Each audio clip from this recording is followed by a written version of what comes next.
You're just funny. It's funny, the way you tell the story and everything. Funny how? Come here, though. Yeah, he's crazy, see? Who are you? We interrupt this program to bring you a special report. Are you ready?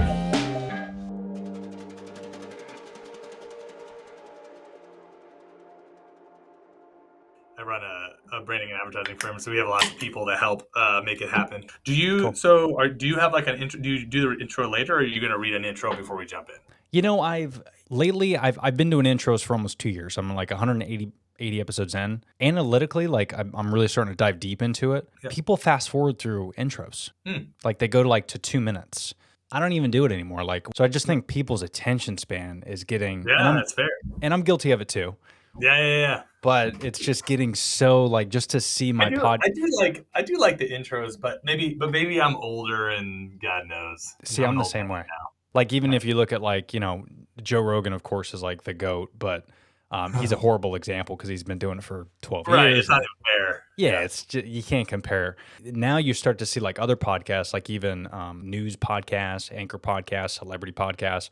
They're not even doing those intros anymore, but it's also hard to compare because most of those folks have a following already. Mm-hmm. So, whether you have 1,000 followers or 10,000 followers or a million, typically when you click the name on that podcast, right there for the fire. Yep. But I'm super intrigued, Jacques Spitzer, of mainly kind of what you do, because I know right now you're running this brand agency, and it's super interesting to me with the economy the way it is. There's a lot of companies that are expanding and innovating, and on my podcast in particular, there's 3 things I talk about, which is financial health, physical health, and mental health. And for me as a business owner, a podcaster, and a content creator, those are kind of like all encompassing, especially when you talk about from a video standpoint, content standpoint, social media, the impact that it's having, not just on our culture, but just the job industry. It's fascinating. So I love talking to fellow business owners and kind of seeing how you got your start and where the brand's at and everything now. So thanks for coming on. Yeah, happy to be here. And there's not a short answer to that, but I will say, where we sit today with Raindrop, which is the agency that I'm a CEO of, we say marketing that people love. And that is a lofty thing to say, but the reality is that, literally just like statistically speaking, we make ads that people watch for longer than anyone else in the world right now. So if you want to, we have ads that we run on YouTube that get an average watch time of over 40 seconds. We have ads that have 10 to 12% completion rates, where they're 33 plus minutes long. And people are like, wow, I love this ad. I want to get to know this brand. They're taking action. They're buying. And so, you started the entire podcast with this idea of you have these 3 disciplines, and one of them is business. And in this environment, almost every business is asking themselves, okay, I think about your business is like a lemon that you've picked from a tree, and it's like, I'm making lemonade. Have I squeezed all the juice out before I just move on to the next thing? That's right. And I know with the work that you all do, it's like you can do a podcast, but if you can record it as well on video, you can get 20 to 30 pieces of content from 30 minutes of your time. And it's like that mindset is where people are going to win in an environment where things may feel like they're contracting. And so what I would say is we create ads, we create marketing that people love with the goal of saying, hey, you're going to do advertising. You might as well do it in a way that's going to generate more impact. I know everyone thinks they're doing that, but the reality is it's hard to do, and you can feel and tell the difference. That's right. I would say there's a dozen agencies in the world that their work just continually, it's like you see an ad, you're like, damn, that's a good ad. And then you look it up and you're like, oh, of course it's them, right? I like to think that our agency is one of those, but that's how we approach our work. And that's what we're up to. About 100 team members. We have 2 agencies here based out of San Diego, but we're all over the country. The other brand is called Marian Gold, and it primarily services the hospitality and tourism industries, a lot of restaurant groups. It's a very different agency. Different demo. Exactly. And it came from the reality that, 13 years in, the first 10 years, we were really serving this a more like regional community here in San Diego and Southern California. And then the last 3-4 years, because of the explosive growth of some of the brands that we've collaborated with, Dr. Squatch is the most well known because we took them from 3 million to hundreds of millions behind a lot of this advertising, and then working with Lumi and Manscaped and Native. It's like it snowballed where all of a sudden we were known for creating this marketing that people love. It's more consumer packaged goods, a lot more direct consumer stuff. So that's a very long answer for like, who am I and where we're at. Yeah, man, that's exactly what I wanted to hear too, because the fact that you've worked with so many of these brands, and I've seen, I think I don't know if I approached you first, or excuse me, if I saw your content first, or if it was the brands you worked with, and then I started researching Raindrop and kind of looked into it, and I was like, oh, CEO, and then of course after I, clicked your name once, next thing you know, you're on my For You page for like 2 weeks, and I was like, I'm just gonna DM this guy and see. But it's man, so that's the way it works. I'm like smothering you in my own face, Yes. which sounds really weird. But And then I'm like, ooh, Jacques, I need to talk to and him. you liked it enough did. to invite me on the show. So, I did. um, I got sucked I think we into need to start this entire thing with Tony enjoyed being smothered by Jacques' face, which is what brought us here. Yes, Welcome that to the show. that will be the handle, and my For You page will forever be tainted. Thank you. But it's interesting what your brand's doing, because your company as a whole is just.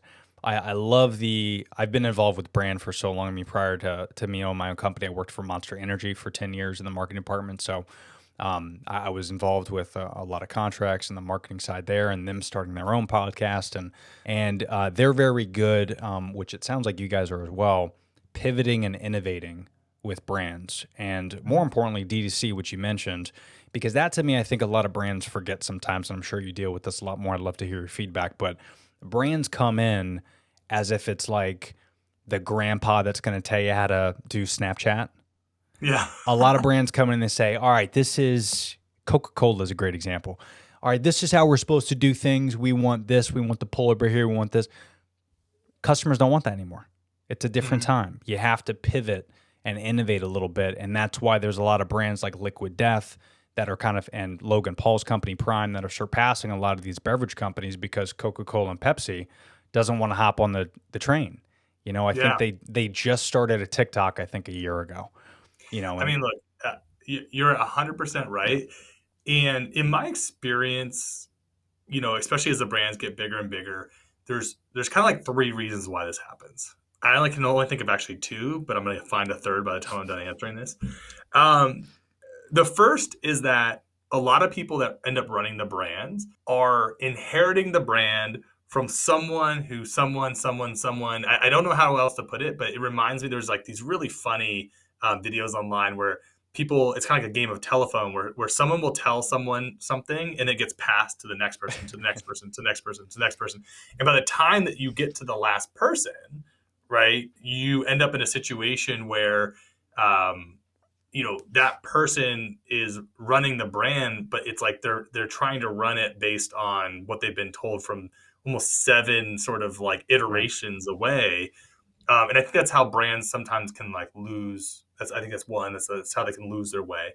Yeah. I think 2, I think a lot of brands go through an arc. We've seen it with a couple of our clients now, where when you first are like smaller, nimble, we'll say under $200 or $300 million in sales. Mm-hmm. So we're not talking that small, but we're just saying, we're known, but we haven't saturated the market. Even it's interesting. Even Liquid Death is something that, sure, they're known-ish, but like, did my parents know about it? No, right? So it's like it's within a very specific demo, it's getting buzzed up, well known, but like in general, I would say they haven't cracked the category.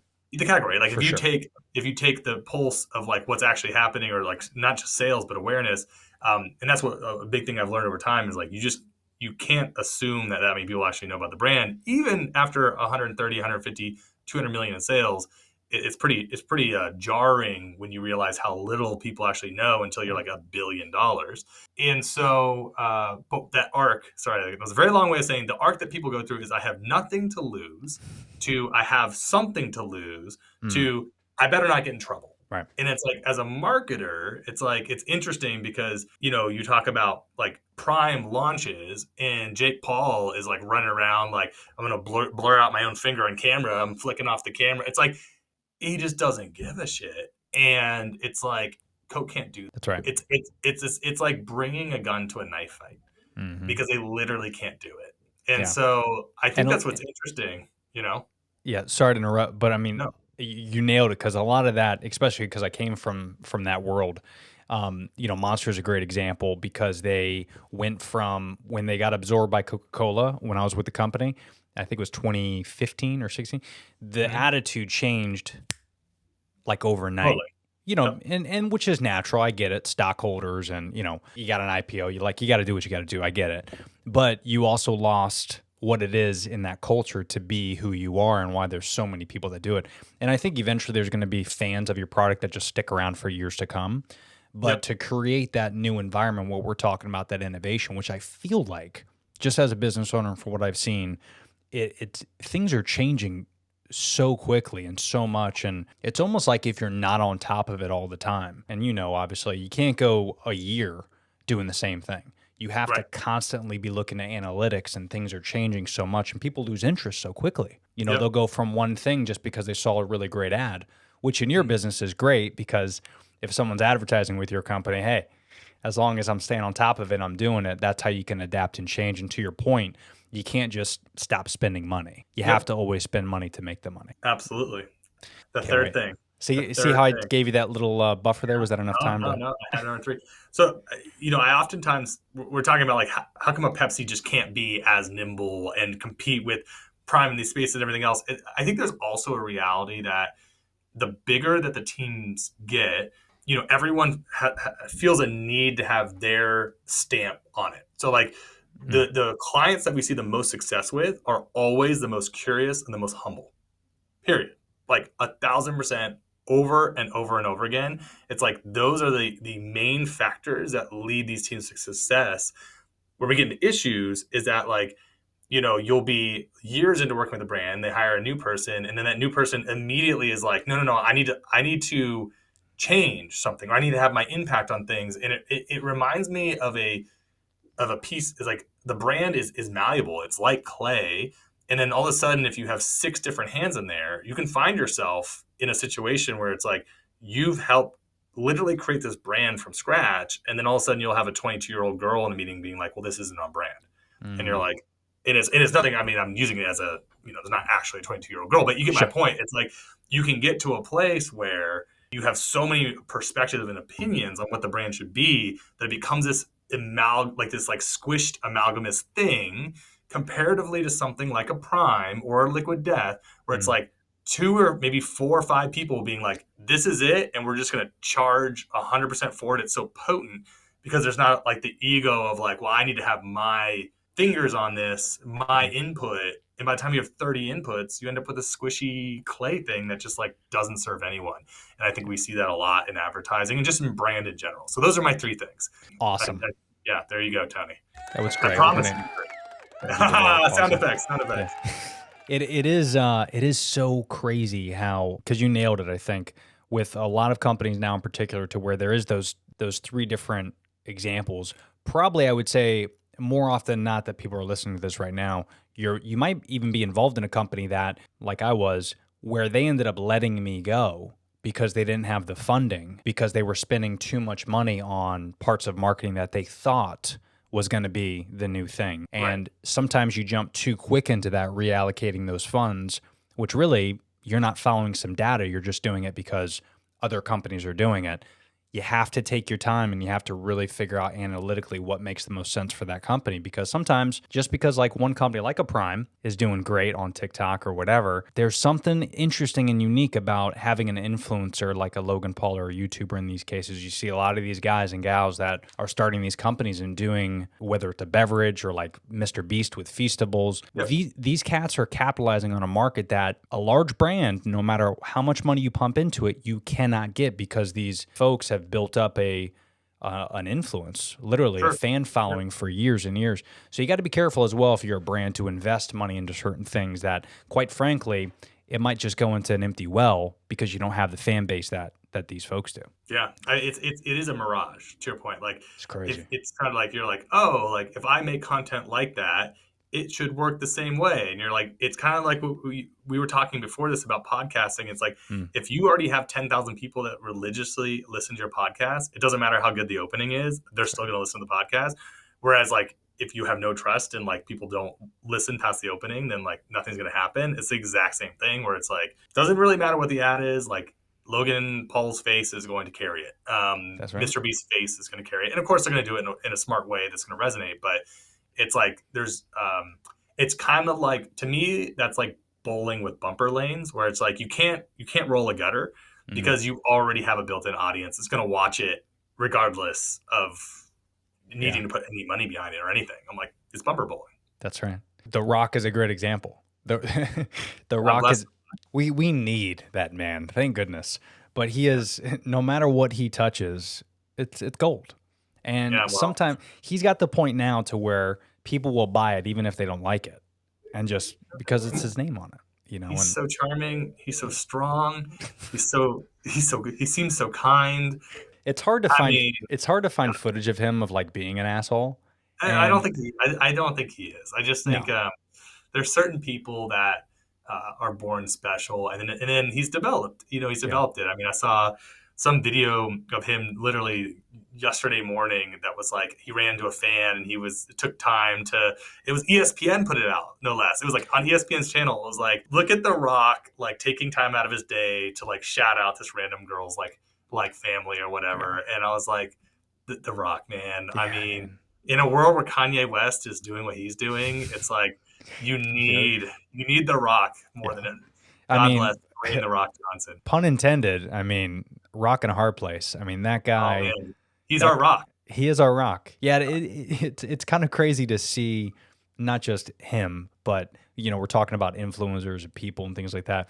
And social media is changing a lot because what I enjoy most about kind of watching brands and people and influencers and companies develop is 15 years ago, we wouldn't be able to see a guy like The Rock do all these incredible things, and we wouldn't be able to see the development of a lot of brands and a lot of influencers. Enough content gets out of your personal channel or your brand's channel, you really start to find a connection with a brand. And there's something unique and special about that because when you couple that with an actual ad, now you've gotten drawn in from social. You see the ad. You might not have purchased anything before, but when you couple that social media with the ad, now you feel, you know, I've been a part of this for a month, a year, whatever. Now that you see the ad, it's kind of like the defibrillator that you need to press that checkout button.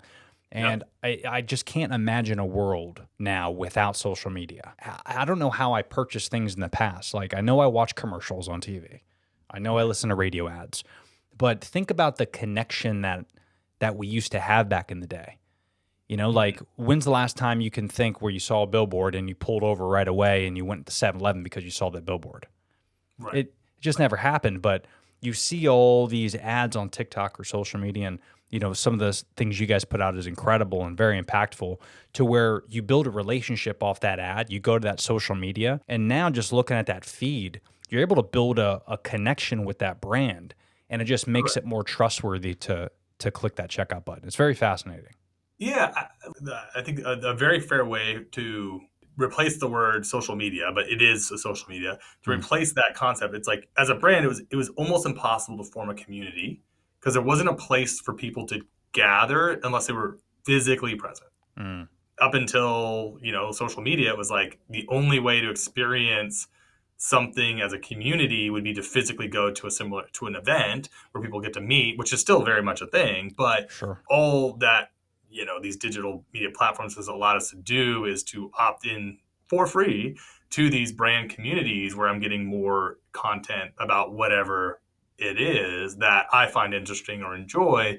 And so, yeah, I mean, it is an interesting thought, though. I actually had never thought about the fact that really what social media provides is digital community and a sense of discovery, which, to your point, you saw television ads, but bottom line is like, even today, even the height of pandemic, like only 18% of purchases are online and height of pandemic. So I feel like we never think about things as just simply direct to consumer. It's like if it is direct to consumer, eventually it might go retail. Almost everything does, because that is still where 80% of purchasing is going to happen, if not more than 80% of purchasing. And so the reality is you find most of the things at the store. That's really where you find most of the things. And it's still true today. That's right. And yeah, you nailed it with community too. I didn't even think about that. That word completely escaped me, because that is exactly what it is. Even with, my podcast, the fact that I'm the community that I built up kind of subconsciously, I don't even think about it, but I get hundreds of messages saying, hey, episode this, help me with this. And then I don't think about anything because I'm just thinking it's in the DM, no big deal. But really, there is this community, whether your community is 10 people or a million people, that community is with you. And, that's what these influencers and these other big folks like The Rock have built up over the years to where they I was build just going to up that say, community. like, you're not welcome in Tony's community unless you love The Rock. Like, if you're someone who literally doesn't like The Rock, you are not welcome here. And I want you to hear that. Scram. And you need to get the hell out You of need to get out. Spotify or Apple, whatever you listen to. This is coming from a guy, dude, that just a week ago or 2 weeks ago, whenever Black Adam came out, I showed up in my Black Adam Under Armour gear, my Project Rock shoes. I'm drinking a Zoa energy drink. I got my fucking Under Armour hat. Like I was repping The Rock. I was in it. Wow. Yeah, I I had wasn't no playing. idea. Oh, yeah. I mean, I need to materialize my appreciation for The Rock way more because Yes. my only real interaction with The Rock recently was to see the movie Jungle Cruise. And I was like, it was okay. It was okay. But That's not the best one to lead. Anyway, you're over here like, no. Like The Rock has influenced my every fiber and being. Yes. It is funny. The Rock's just one of many examples, but I find myself, especially because I'm so immersed into like my business and talking to different brands and people and editing all their content and seeing so many faces. It's so crazy that I've built up, and a lot of people, I don't know how we're able to build up so much bandwidth in our head to handle all this stuff because, we're talking a lot about community and products and brands. Like every brand that I have, whether it's an Apple or something from The Rock or an Android device or a PC computer.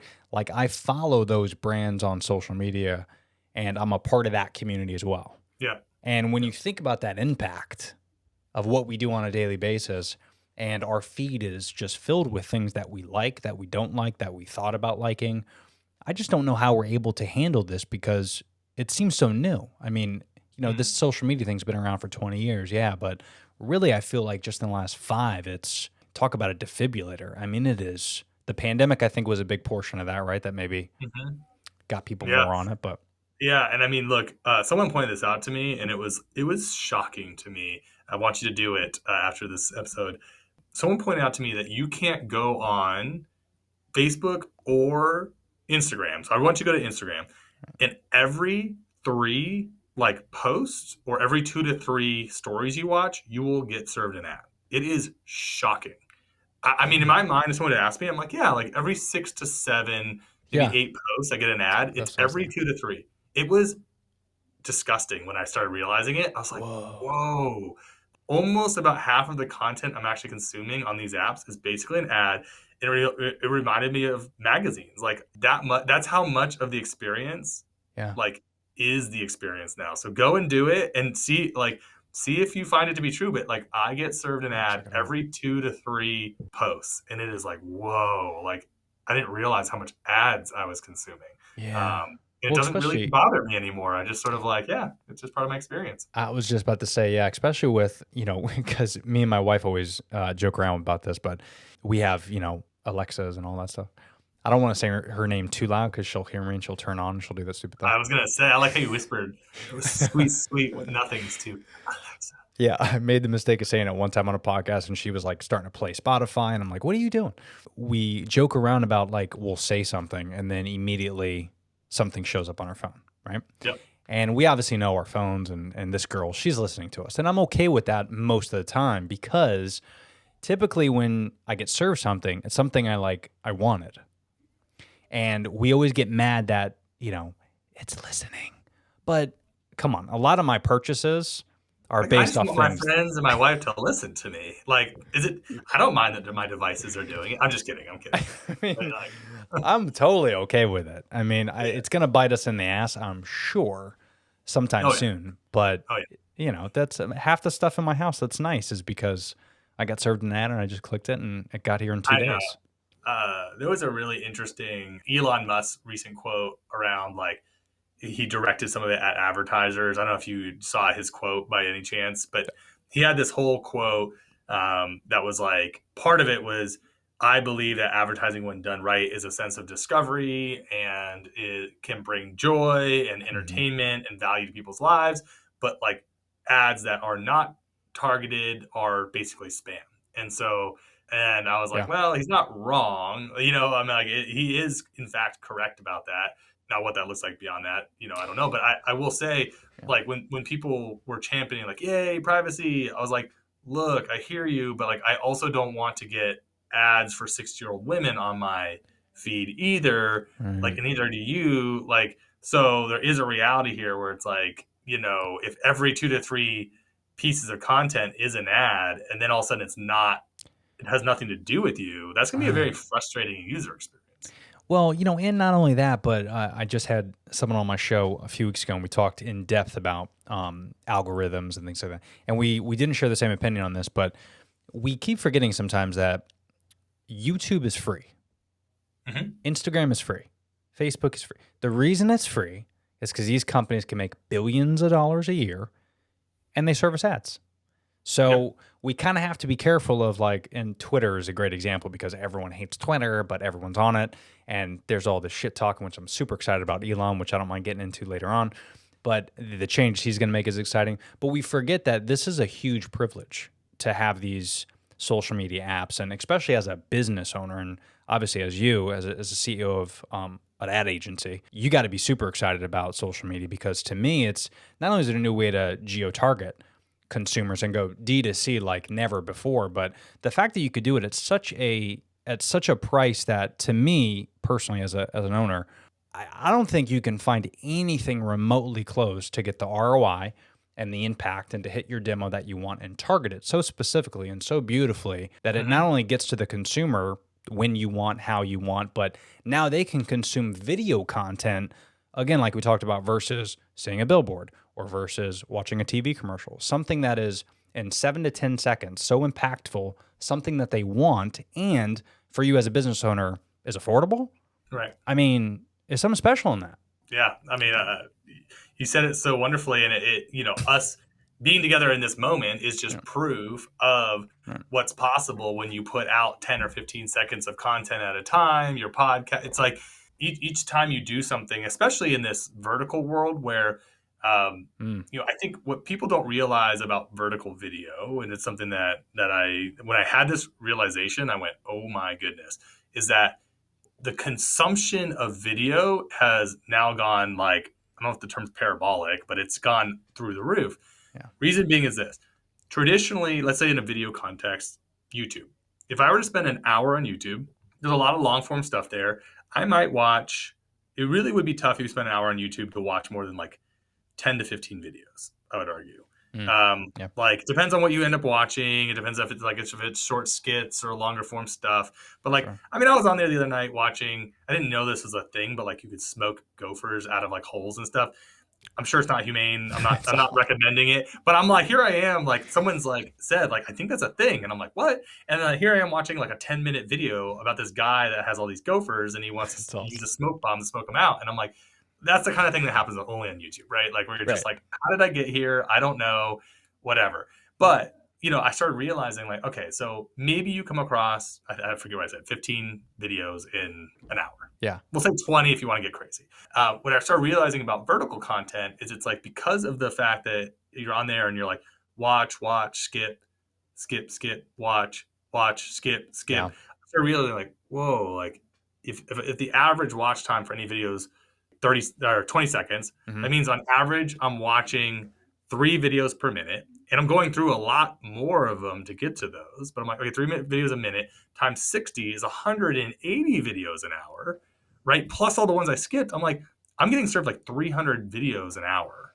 on these vertical Mhm. platforms. they're going to need a lot more content than a YouTube, especially given that it doesn't have some of the same staying power in the moment. It's almost like Twitter in the sense of like, and so I started going, oh my gosh, like there's so much opportunity in vertical video because people are consuming it, but people are not going to be able to make it at the velocity that the engine needs. And that's why I started getting involved on all these platforms, because I'm like, you just never know when your video is going to end up in front of people that now share similar interests. If you and I are talking about business and marketing, like we're one video away from something changing our lives. And I had a whole interesting conversation this morning with a guy named Zachary. He runs, he's a fourth generation dry cleaner. And he has a whole family business. They're the most high end. It's called Jeeves. It's the most high end dry cleaner in New York. And he started his channel. He has hundreds of thousands of followers where he's just talking and reviewing different ways of getting out stains, different products. And he's just like, honestly, one video can change your life. And I was like, damn, is that true? Like, That's gnarly. So it's crazy, like what's possible. You're just putting yourself out there. Yeah, in vertical, to me, again, what you said, it was very beautiful. To me, I dive deeper, like it's because of The Rock. Thank you, DJ, if you're listening. He's a subscriber of the podcast. To me, the psychology kind of, I can't not think of the psychology of it, because I look at myself like, 3 years ago, 4 years ago, and like doing this on YouTube, for people watching this on YouTube, doing this and watching a video like that took too much time for us, versus like the psychology of us swiping like on a TikTok or Instagram. That to me could be, I don't know the research, but that could be the only reason why vertical content is so popular right now. It could just be we're lazy, our attention span. We didn't want to turn the phone. Next thing you know, the algorithm started showing, oh, these guys are just swiping like this. Why don't we just duplicate that and copy that? Because Instagram started with Reels, and then now YouTube Shorts is such a big thing. And then, of course, TikTok changed the game. We're just so lazy, and our attention span is so short, we can't turn anymore. Because I remember turning it. I remember there even used to be, I don't know if you remember this, but there used to be videos where people would have the vertical content, and it would say in the video, turn your phone. Yep. You ever see those? And you used to they do still happen, by the way. I've seen people doing it. Like, turn your phone if you want to see the final product. I'm like, oh, okay. And I do it. And by the way, it's gorgeous. It's way better horizontally. But that turn, man, it's that turn that I think people are drawn away from. I'm even noticing, because I build a website for my buddy, shout out Vibes Miami. What up, Vibes Miami? What up, Vibes? Pew, pew, pew, pew. Where did the sound effects go, Tony? No, I'm not. Beer. Where's the? I don't know if I have that one. I have What Up, Vibes Miami. I need to get a chime one or something. Oh my gosh. So I designed his website. I'm realizing now, just by looking at the analytics and things like that, where people, I think it's like something stupid, like 91% of his customers look on their phone. And they don't like the process of what it was, which is why I changed it, because it's not like TikTok, the swipe version up and down. If you got to go side to side on a website, that's no bueno. People like the up and down now because they're so used to it, and their brains are so wired for it. So what websites and brands are changing because of that, it's very fascinating to me, because what's next is what I think, because this isn't going to be around forever. Something's going to change and something's going to happen. And like, I mean, as a CEO, what are you seeing from like your brand standpoint? How are you guys been able to pivot during the pandemic, and how have things changed for you? Because I mean, you're up to 100 people now, you said, right? There's two ways of putting it. I think the biggest thing that's changed for us is that brands have to be more omni-channel than ever, meaning they have to be in all the places. Whereas it used to be that like they could just kind of be in one place because that's where everyone was. I think that's when I look at the future, right, for the near term, it is, where people spend their time is continually more fractured online. Whereas like at one point it was like, well, everyone was on Facebook, and then like everyone was on a mix of Facebook, Instagram. And then it's like now, especially because of vertical channels, it's like people are spending time on TikTok, people are spending time on Reels, people are spending time on YouTube Shorts, spending time on regular YouTube. Like they are everywhere in all these different orientations, but there's one thing everyone's doing, which is still consuming more video than ever before. And we're reaching really just like a fever pitch, like in other words, there's not really more hours in the day that people can consume video. Right. But there has been a lift in overall time spent watching. And so when I think about like where we're moved into, it's like people need more video than ever. They need video that can stand out from just the sea of video, and they need everything to be tailored for all these individual places because they're spending time everywhere, which includes even television, which is also fractured because it's like 49% now broadcast in traditional cable and 51% connected television and OTT. It's like even that's fractured, right? So I think that's how I think about it is there's a fracturing. And I think a lot of people are trying to bet on a more unified future, like we see in China, where it's like Elon Musk is talking about it. Really, this is what Meta is trying to do is they're like, no, let's try to make ourselves the place where people spend 90% of their time online again. Because like, can we unify something that became so fractured? And so I think everything has that, like in history has that like give and take of like it breaks apart, it comes back together, it breaks apart, it comes back together. It's very interesting. Yeah, and usually when it comes back together, it comes back even stronger, which is always great for the consumer. Sure. I remember everybody, and my wife and I've actually had her on the podcast, and we did a whole episode about why she thinks Blockbuster is better than Netflix, and I go, "You're crazy. Listen. I used to love going to Blockbuster. I did." I used to love picking out my popcorn and my Sour Patch Kids and picking out the movie. And oh my God, it was so great getting there Thursday because you get the new release and all that crap. And it was all great and nostalgic. But when it comes down to it, Netflix is just better. It is. Yep. It's better to consume content. It's better because I have more now. It's more affordable. Do I miss the attitude of going to a location? Sure, I do. But usually when a company like that goes out of town or a Barnes & Noble, because Amazon cranks out, we always hated Amazon when it first happened. But now, if you're not a Prime member, you're a loser. I mean, it's just, because it's... Wow. Wow. Talk about your community, Tony. Hey, you're just kicking people out left, right. You are looking at a Prime member, sir. Okay? I just want to say, when you cut this up later, that needs to be the hook. Hey, and since you got to shout, get your shout out music ready. Since you shout out, I do want to shout. We have a someone that we collaborate with. They're one of our clients, and they're really interesting. They're called Mometu, Mometu, Mometu.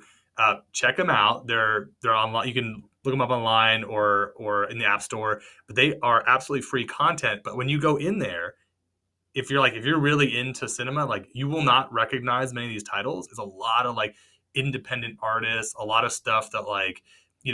Very interesting stuff, and it's free, and that's what gets so interesting to me is like we're in a game where you can log into something with thousands of titles and not recognize any of them, and you start realizing like even the Netflix world and the Amazon, how small that world is. Mm-hmm. There's so much more incredible content out there, and that was my experience with Mometu. I was like, whoa, like this is incredible how much amazing content's out there that like I'm not even seeing anymore, and it is a little bit more of a Blockbuster experience where like, oh, I didn't even know that this was like a thing. Like it's a sense of discovery that you get. See, I would be digging that for sure. The whole streaming attitude and then combining that with that Blockbuster nostalgia of not knowing what you're going to pick.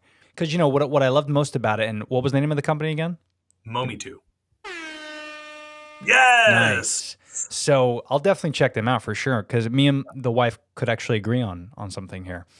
Yeah. And I really enjoy that mainly because when you went to that Blockbuster, you didn't know what you were getting, right? Yep. You went there and you had to leave with something. And more often than not, you pick something that you weren't really sure of. Yep. And there's something really cool and exciting about that versus, being so like, I don't know if you ever tried the randomize button on Netflix. Never tried it. No? You need to check that out. Yeah. It's kind of terrifying at first when you do it. But it's actually, I think, called Surprise Me is the button.